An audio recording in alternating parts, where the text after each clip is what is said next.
Na vida dos povos, é normal que haxa personaxes que asuman o labor de facer que estes povos tomen conciencia de sí, que se decaten de cales son as súas peculiaridades personalizadoras e diferenciais, de cal é a súa orixe como povo e cal é o seu destino na historia. Estes personaxes exercen unha acción excitadora da conciencia colectiva, actuando normalmente a través da política ou, en certas ocasións, a través de algún dos varios campos da cultura. É verdadeiramente excepcional o que se dá en Galicia no caso de Castelao.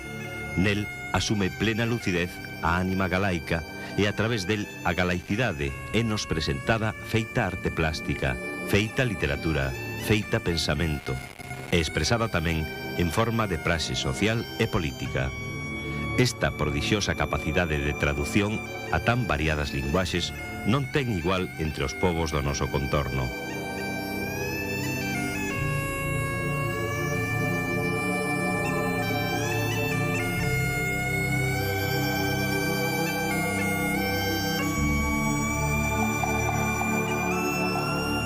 En xaneiro de 1886 nace na vila de Rianxo Alfonso Daniel Manuel Rodríguez Castelao. Dos tres nomes co que é bautizado, el sempre confesou unha especial preferencia polo de Daniel. E conta Otero Pedraio que, no fondo desta a súa estimación, operaba unha gran simpatía coa expresiva figura do sorrinte profeta do Pórtico da Gloria. O Daniel do Pórtico resulta, curiosamente, unha inigualable mostra de que é a arte na estimación de Castelao, corpo e alma, adoita dicir. Isto é, figuración sensorial e, ademais, expresividade ou vida interior, algo que trascende o plano da apariencia figural e incorpora a unha espiritual dinámica as propiedades constitutivas da materia. O sentido desta dualidade percorre toda a obra de Castelao. Pode dicirse que xa a mesma presencia de Castelao era unha sorte de dualidade resolta en prodixiosa armonía. Os que o coñeceron e trataron delinean a súa figura organizando os seus riscos máis característicos arredor de dous significativos datos. Por un lado, a impoñente áspera presencia, longo, estreito, encambado, asentado sobre pés descomunais e habitualmente coroado por chapeu de aba ancha, negro, igual que era normalmente a súa pulcra vestimenta. Ollaba desde a altura e a distancia, sempre desde detrás dos seus indefectibles anteollos de miope. Mais, por outra banda, toda aquela intimante presencia amolecía de súbito e se transformaba pola maxia do xesto, abondoso e armónico, envolvente, polo penetrante e cálido verbo, pola cariñante mirada que descendía do alto asombrosamente viva e amiga. Lonxe, certamente, a súa estampa física da do Daniel do Pórtico, tamén na figura de Castelao, como na do profeta, a material figura pétrea estaba a trascender en alma, en cordialidade, en aberto sorriso, un sorriso acubillante e comprensivo, que no noso personaxe podía ser nalgúns casos retranqueiro, e aínda acedo, cando iso cumpría a súa loita pola xustiza.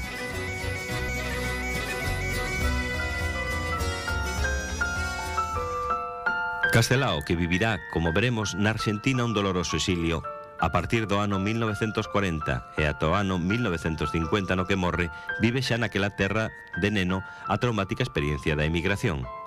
En efecto, no ano 1895, cando ten 10, embarca coa súa nai para a Pampa, onde xa seu pai levaba outros tantos anos de emigración. Na Argentina nacerán as súas irmáns Xosefina e Tareixa.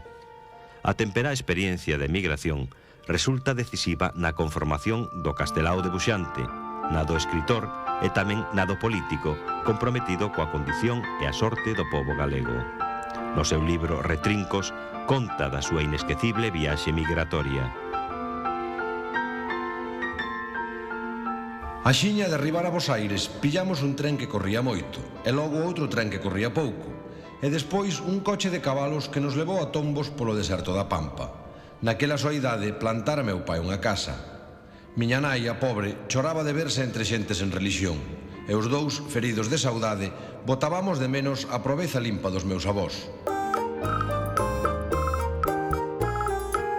Toda a obra de Castelao está chea de emigrantes, de mulleres de emigrantes, viúvas de vivos, de fillos, en fin, de emigrantes que se crían no soidade orfa do pai, como lle sucedeu ao neno Castelao.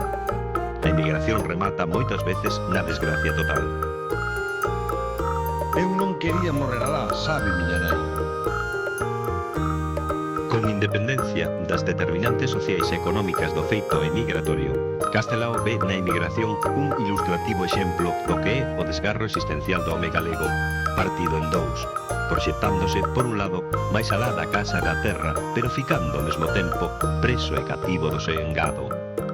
E ese ir sen se dar ido, ese saír quedando dentro, esa misteriosa forma de se manter perennemente presente na terra, aínda na longa e ás veces irreversible ausencia dela. Conta Castelao que nunha ocasión un artista andaluz, vendo os galegos embarcar tan tranquilos cara a América no porto de Vigo, comentáballe que os homes botan raíces na terra como as árbores, pero, dicía el, as vosas raíces son elásticas, de tanta elasticidade que vos deixan dar voltas alrededor do mundo.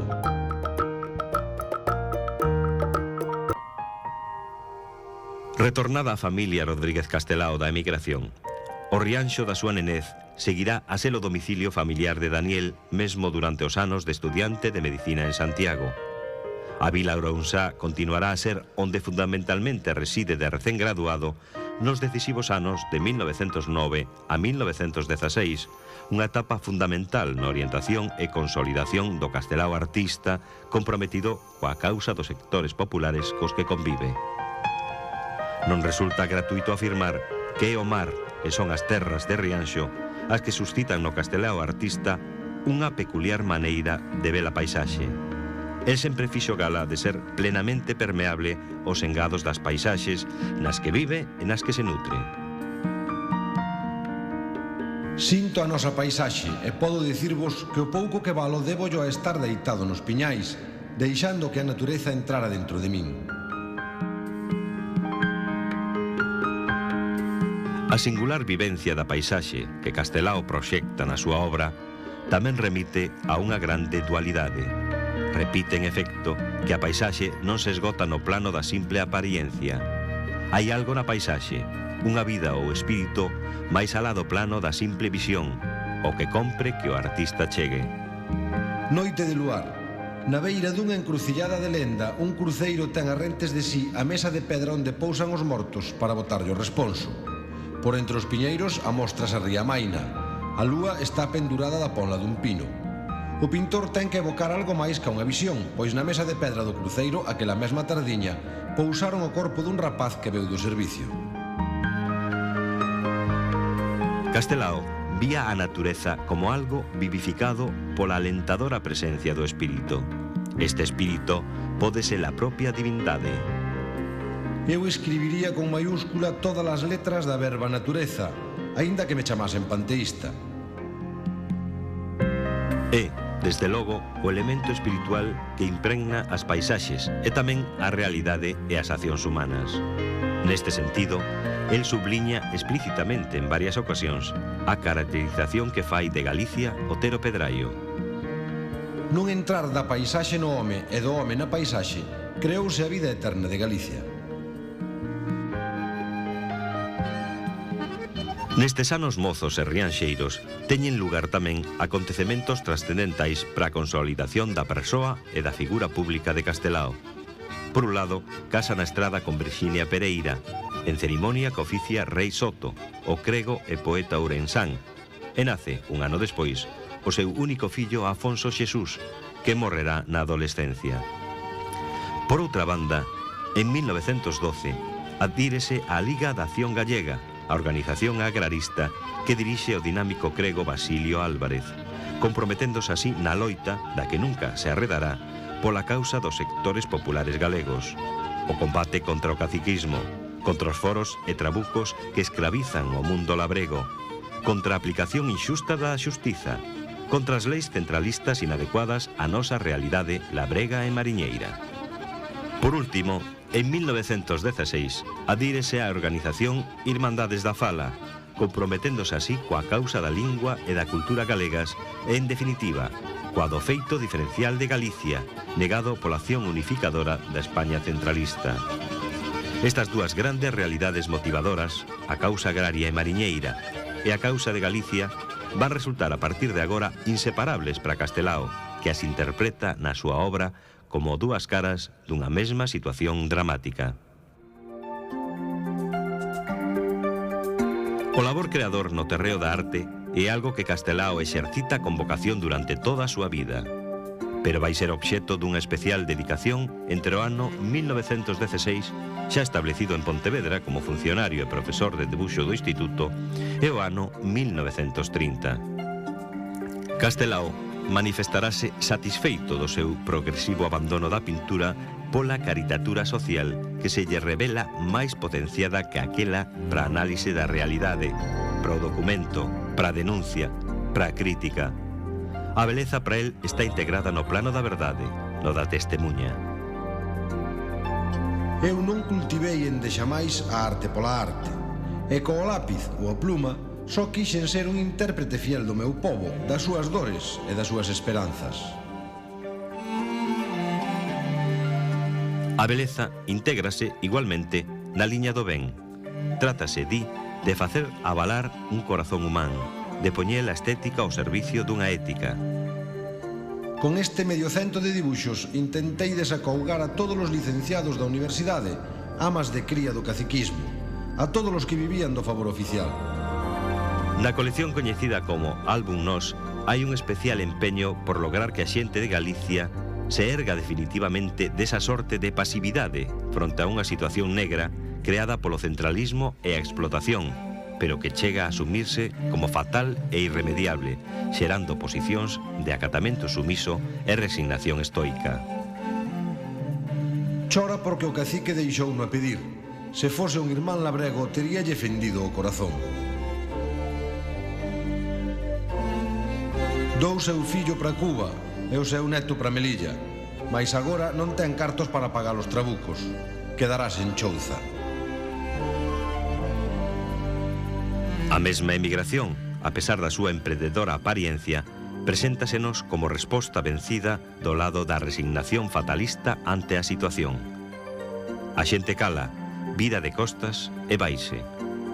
En Galiza non se pide nada, emígrase. Xa, sobre o berce dos meniños, planea a moura fantasma dese malfado. E meu irmanciño terá que sair da terra para gañar o pan?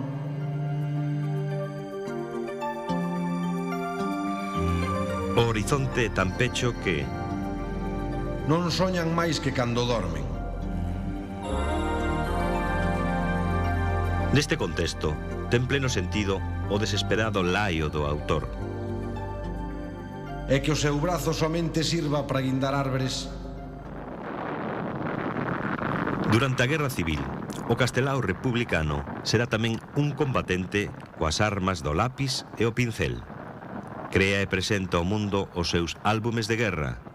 Moitas daquelas estremecedoras estampas emerxen, co paso do tempo, da situación concreta en que xurdiron e adquiren unha dimensión de plena universalidade, de forma semellante ao que acontece co Guernica de Picasso ou con Los fusilamientos de la Moncloa de Goya.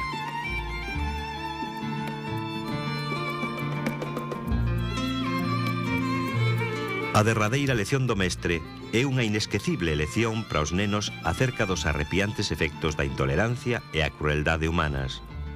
Tamén acerca do que pode ser unha heroica firmeza na defensa dos propios convencementos. Irmáns constitúe un canto emocionado ao compañeirismo e á solidariedade na desgracia.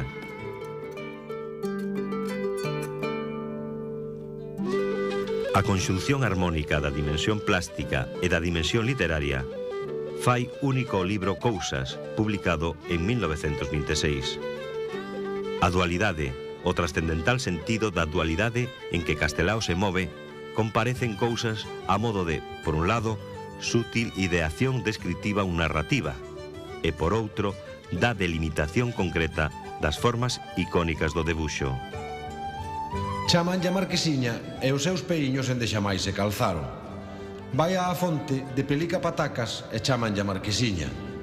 Non foi á escola por non ter champra que por e chamanlle a Marquesiña.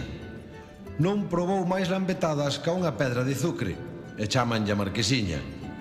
A súa nai é tan pobre que traballa de xornaleira na casa do marqués e aínda lle chaman a marquesiña.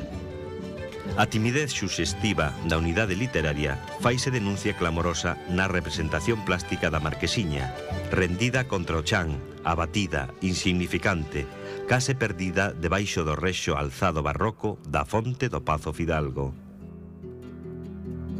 Os dous de sempre, publicada en 1934, é dedicada expresamente por Castelao aos mozos galegos e a súa obra literaria de máis envergadura narrativa e de máis fonda significación temática.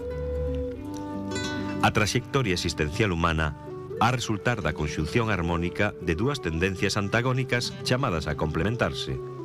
A forza impulsora do bo proxectivo cara arriba e cara adiante e a forza moderadora que a suxeitarnos ao chan da realidade e os dictames do siso prudencial. Pero, cando estas dúas forzas se desenvolven en sentido unilateral e excluinte, como acontece no caso de Rañolas e do Pedro, os personaxes de Castelao, a vida remata no fracaso. Rañolas, que partindo da nada e pura progresividade vital, unha vez logradas altas cotas de avance na súa vida, non resulta, sen embargo, capaz de aturar o ritmo cadencioso e rutineiro da vida ordinaria e ordenada e suicídase. O Pedro, pola contra, non despega sequera do seu asentamento terreal vexetativo. É outra forma de fracaso. O debuxo de Castelao na portada da edición é ilustrativo. Arriba, o paxaro, simbolizando a dinámica proxectiva. Abaixo, ben asentado no chan e preso nel, o sapo, a componente gravitatoria terreal. Este mesmo esquema antropolóxico opera no drama Os vellos non deben de enamorarse, unha irrefutable dinámica proxectiva en forma de enamoramento desprovista, en cambio, do contrapesante sentido realista e de toda a moderación prudencial leva os vellos do drama á destrución, á burla, á deshonra, ao descrédito, á morte.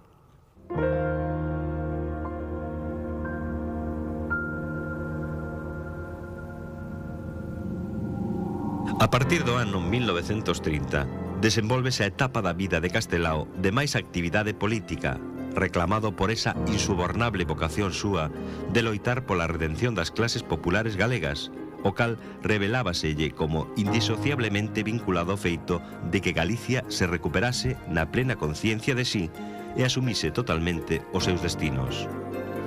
Este dual empeño levarao a participar nos procesos electorais dos anos 1931 e 1933 e entrar no Parlamento da República. Un mesmo afán que o levará a colaborar decisivamente na fundación do Partido Galeguista e levarao, en fin, a traballar decididamente pola aprobación plebiscitaria do Estatuto de Galicia. Xusto cando Castelao viaxa a Madrid para presentar nas Cortes o Estatuto, está a Guerra Civil. Castelao xa non regresará a Galicia. Verá, ademais, con insuperable dolor, que os seus mellores proxectos para a terra quedan truncados. Estábamos collidos entre dous deberes e sacrificamos todo ante a idea de presentar ás Cortes da República o noso Estatuto e lograr a súa promulgación. Despois xa non teríamos máis que un deber: salvar Galiza e engrandecela. Pero ise despois non chegou. Se ese despois non chegou, de feito, non foi, desde logo, porque Castelao non seguise traballando na causa. Durante a guerra, o tempo que teimaba sen descanso pola aprobación do Estatuto, era embaixador da causa republicana ante o mundo. A Unión Soviética, os Estados Unidos, América Latina, participando sen pausa en centos de actos políticos. Tras a guerra, viu o exilio na Argentina, e Castelao non decaía das súas esperanzas, e nos seus discursos e artigos animaba aos compatriotas a manterse na liña dunha insubornable dignidade persoal e colectiva. Preparémonos para ser dignos de regresar á patria, e para iso comecemos por ser dignos de nós mesmos, falando con sinceridade e mostrando o fondo mesmo das nosas conviccións políticas. En marzo de 1944, publícase en Bos Aires, Sempre en Galiza. Trátase da grande obra do Castelao político, preocupado durante a guerra, sobre todo no exilio, de transmitir ás xeracións vindeiras o espírito do galeguismo ante a percepción, cada vez máis desenganada, da imposibilidade dunha reconstrución da República a medio prazo. No libro quere mostrar a Galicia histórica, a Galicia actual e a Galicia soñada. En definitiva, a Galicia esencial, a eterna, a da auténtica tradición, que pretende que acabe retornando ao plano dos feitos. A Galicia dona de sí e en pacto solidario cos povos irmáns, conxugándose en armonía a grande dualidade, a afirmación galeguista e o pacto federal, o nacionalismo e o universalismo, o españolismo, o iberismo, o europeísmo, o mundialismo, a realización de todos os povos na contribución solidaria de sí mesmos á civilización universal.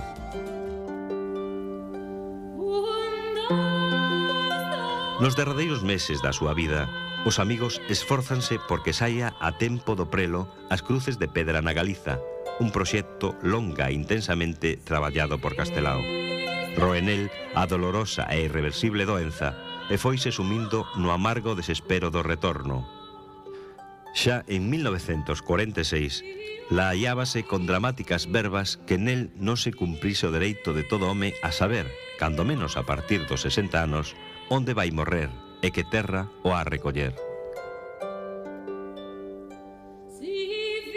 Castelao morre o 7 de xaneiro de 1950. Entérrase no cemiterio porteño da Chacarita e esténdese á beira do seu cadáver terra galega mandada a traer días antes. Non será ata 1984 cando os seus restos se trasladen a repousar definitivamente en San Domingos de Bonaval. Este retorno á terra e a aperta definitiva con ela tiñan para Castelao un significado moi fondo.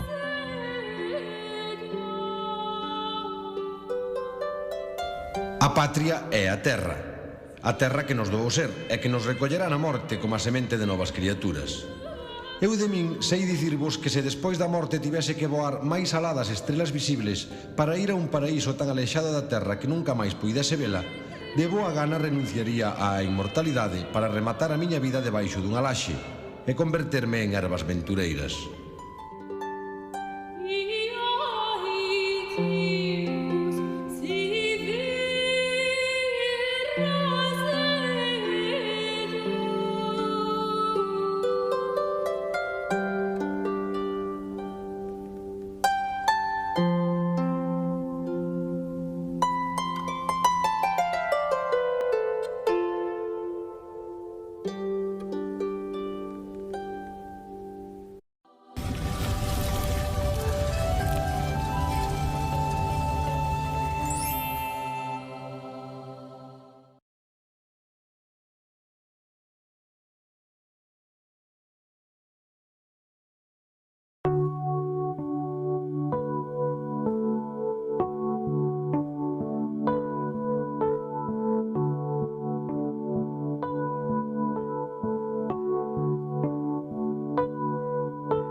Os anos 20 son os anos, polo menos en Galicia, de enorme efervescencia.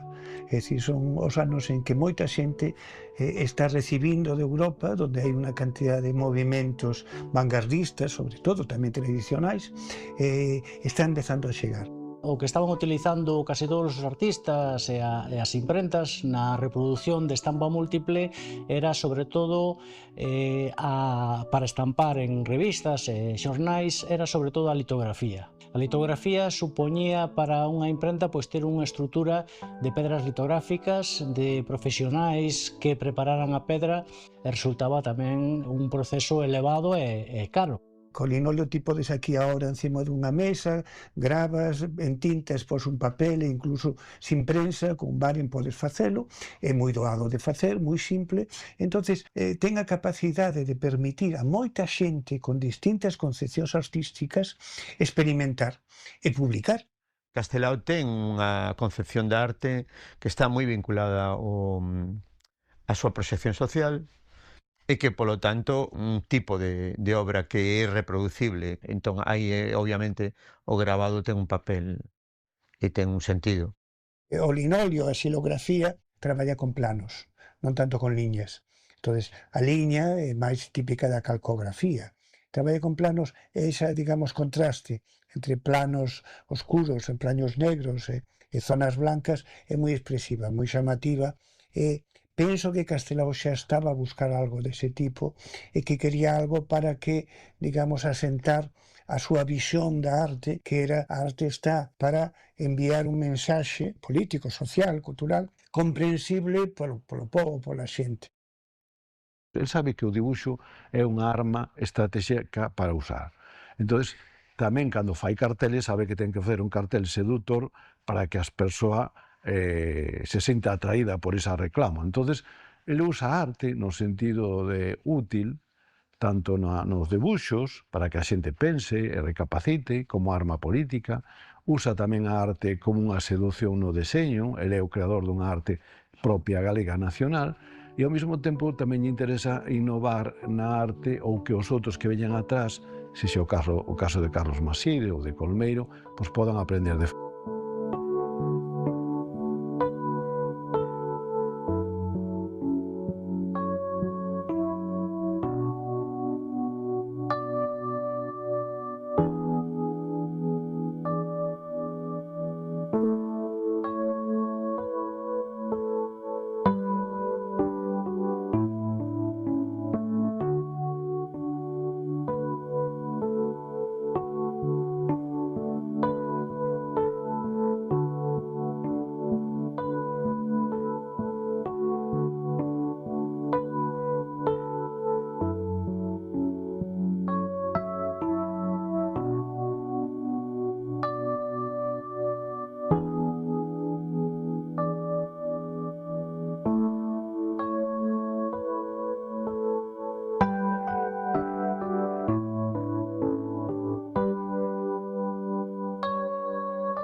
A JAE nace en 1907, Xan de Forcados é un dos beneficiarios de bolsa, primeiramente estuvo en Estrasburgo, é como, digamos, influído das ciencias da época, coincidiu con Castelao nunha ocasión de un acto eu creo que formalizado polas Irmandades da Fala en Santiago. Este contacto que tivo con Xan de Forcados beneficioulle en gran medida para poder ir primeiramente a Francia, Bélxica e un pouco Alemania. Eu creo que foi en plan prospectivo, a ver que había, ainda que xa indicou o tema do que é o gravado e algunhas técnicas máis, pero eu creo que non foi con un obxectivo tal. Pero bueno, aí están as súas cartas tamén, nas súas solicitudes e como lle contesta a Junta de Ampliación de Estudos. Castelao, o explicaba tamén Filgueira, está buscando, pertence en certo modo, isto de escribir a movimentos non está moi ben, pero pertence a un mundo modernista. O modernismo ten como unha das súas características el que non só promove, digamos, a gran arte pictórica, sino que é moi receptivo cas artesanías. No caso de Castelao está a buscar formas para tipografía, para libro. En principio, a súa viaxe a Europa pide xa que vai haber estudios de gravado. Entendo que Castelao, que é un artista que está moi vinculado ás publicacións periódicas e ao uso do debuxo, fundamentalmente, máis que do gravado, no seu caso, aínda que gravou, pero sobre todo como debuxante, vinculado á propagación das ideas nos medios xornalísticos, obviamente, pues, parece que por aí o interese está moi claro. O linolio non era unha técnica coñecida, esa referencia do linolio no contexto do Estado español sí aparece nalgúnas publicacións como un fenómeno artístico peculiar que en Galicia se deu e que non aparece noutros contextos, como aparece aquí. No caso de Castelao, o que lle interesaba xa nesa altura, no ano 2021, era unha arte de acción comprometida e que lle permitira difundir a idea nacionalista de Galiza, pois ve como unha forma de poder formarse a beca da Junta. E que beca lle obtén? A beca para formarse en grabado e en reproducción tipográfica e demais.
E en París, por exemplo, ele, cando chega, queríase formar na técnica de grabado, realmente interesalle moitísimo coñecer o taller de Louis Jou. Louis Jou era un catalán establecido en París, un renovador absoluto na época da tipografía, especialista sobre todo en grabado en metal, e interesalle moitísimo. El coñecía a obra de Louis Jou a través das publicacións francesas que el recibía previamente en España, pero non chegamos a saber si el realmente tuvo a oportunidade de estar con el.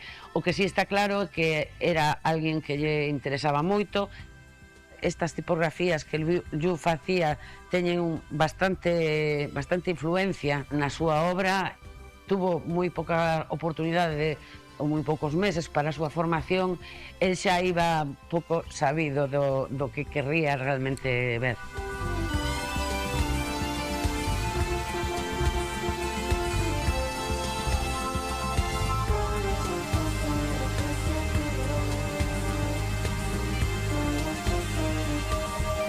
A partir deste momento, o que fan sobre todo os artistas, como fixo Castelao cando chegou a Alemanha, pois foi ir á procura de novos elementos ou novos procesos de reproducción múltiple e utilizar outros elementos que non lle levara pois a ter un tórculo de litográfico, que son voluminosos. As pedras litográficas son moi pesadas, caras, é un proceso complicado.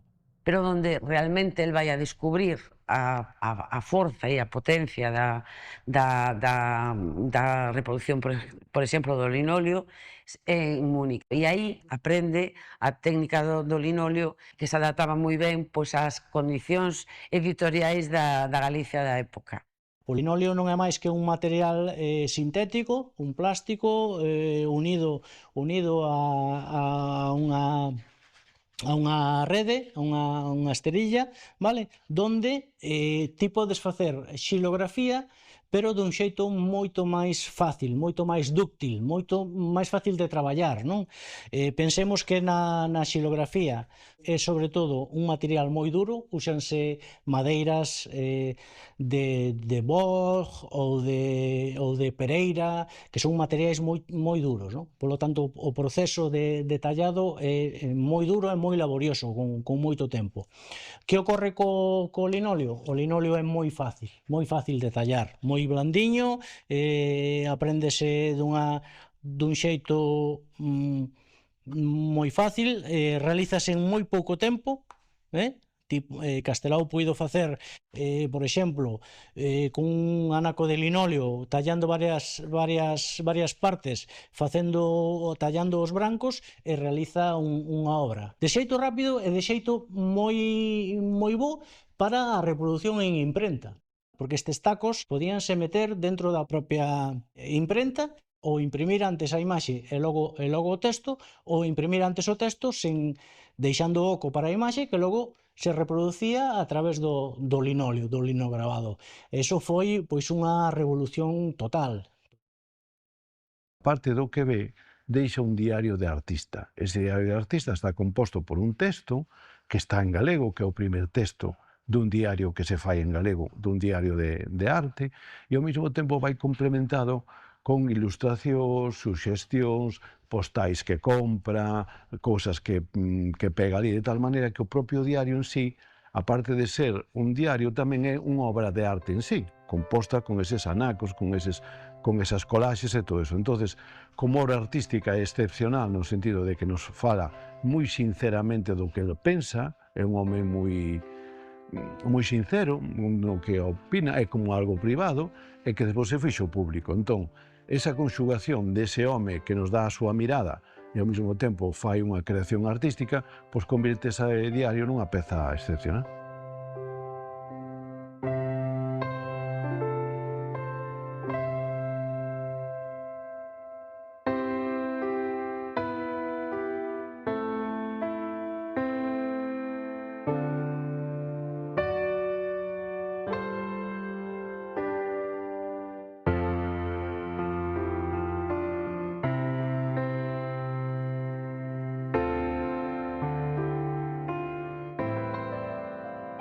Tan pronto chega, os artistas moi novos enséñales, empezan a aparecer as ilustracións en revistas inmediatamente. Non só en Pontevedra, onde haberá un grupo moi activo, moitos deles foran alumnos del no Instituto de Pontevedra. Poderíamos falar, por exemplo, de Ventura de Dios, Queturas, ou José Luis Alonso, Sexto, Pintos Fonseca, por exemplo, tamén, que empezan a traballar en linóleo en revistas como Cristal e despois en Espés. Inmediatamente xorde o interese por eso en moitos artistas do seu contexto, tanto da súa xeración, como o caso de, por exemplo, Carlos Sobrino, que o fai, que era nesa altura moi amigo de Castelao. Tamén eso dá lugar a que outros artistas máis novos comecen tamén a traballar con linóleo, non? En Pontevedra aparecen xente como Manolo Méndez, por exemplo, que Pintos Fonseca, Torres, é dicir, e outros pintores e grabadores que utilizan esa técnica deses anos. Aparece a revista Cristal, unha revista literaria, poética, que dirixe un novísimo Álvarez Blas, e que en ela o linóleo ten un papel moi relevante. Técnicamente, Sobrino Buigas posiblemente o mellor, ten algunhas cosas que parecen impresionistas a base de cortes así rápidos. Técnicamente, para mí, Sobrino Buigas fai en grabado que non fai outra cousa, pero ten moita importancia Méndez, porque Méndez é o que leva logo Ourense, logo do Ourense va con Francisco Miguel e con Huici a Coruña, vai un poquinho dando voltas, e logo os que son de alí, os alumnos, pois son Paisa Gil, Turas, que morre en Madrid, está José Luis, pero é un grupo de alumnos seus que, digamos, forman a primeira parte e que é onde vai haber, digamos, a maior innovación desa época. Hai moitos artistas que traballan no grabado nestes anos que tiveron un papel importante nos procesos vanguardistas, non só vinculados ao que denominamos novamente o momento renovador da arte galega, sino outros artistas que están, por exemplo, no contexto das revistas da Coruña. O caso deste tipo de obras que comentaba de Francisco Miguel, ou este tipo de obra como a de Huici, por exemplo, deste tipo de linóleos, non? Son representativos dese tipo de estética. E habería que falar de xente como non só Huici Francisco Miguel, sino tamén xente como Cándido Fernández Mazas, como grabadores, como Manolo Méndez. Hai un núcleo importante de artistas que traballan no ámbito das publicacións, sobre todo, das publicacións da prensa cultural, que supoñen un referente importante na renovación do grabado. nomeadamente no linóleo, non? Pero non só, tamén utilizan outro tipo de técnicas, sobre todo a xilografía.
Ten un dos seus primeiros traballos ao linóleo que é o logotipo para a Sociedade Filarmónica.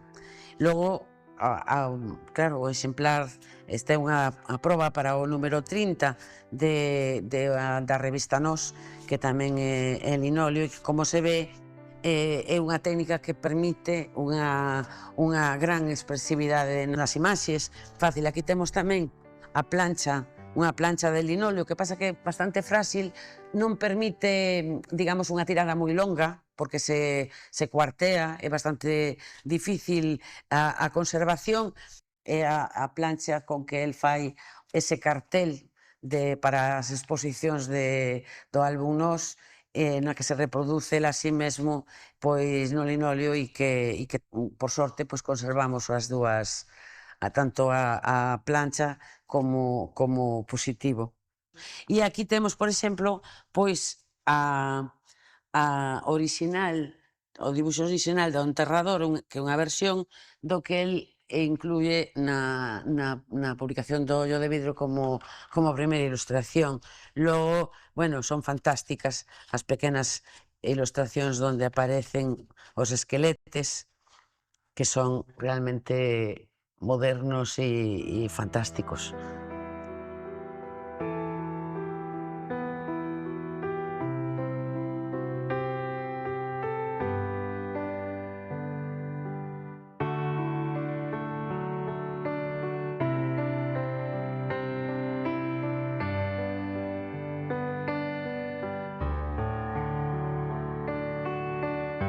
Memorias dun esquelete, xa hai técnica xilográfica, el fai un famoso cartel para unha exposición que nunca se chegou a facer, pero xa está feito con linografía, vai no usar na revista Alborada, en algúns tipos de ilustración.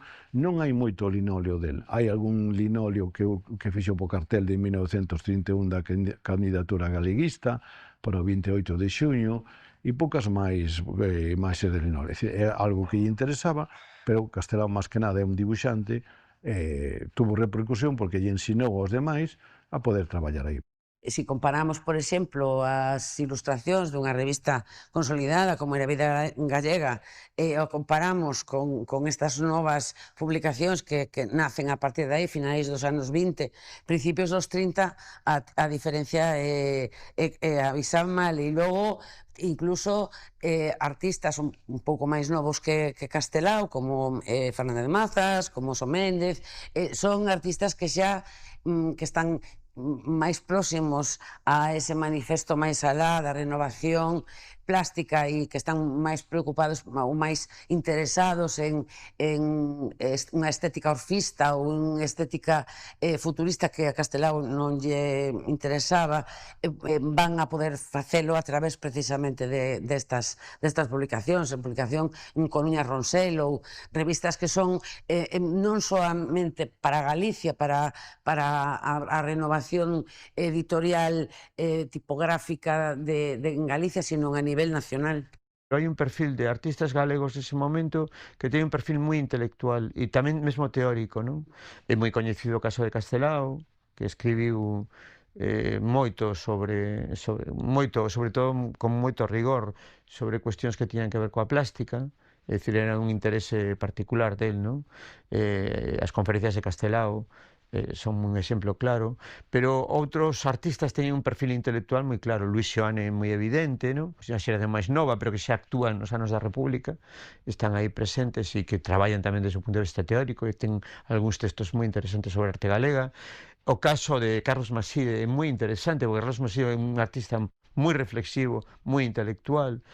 Hoxe podemos coñecer mesmo o contido da súa biblioteca, os contidos do seu traballo moi reflexivo sobre arte, pero, por exemplo, o caso, por exemplo, de Francisco Miguel, que é moito menos coñecido, é un escritor tamén, é dicir, é unha persoa que é un pintor de moito rigor que ao mesmo tempo é un teórico, é dicir, unha persoa que escribe sobre arte, escribe con moito rigor sobre arte, case como un factor previo ao seu traballo como pintor.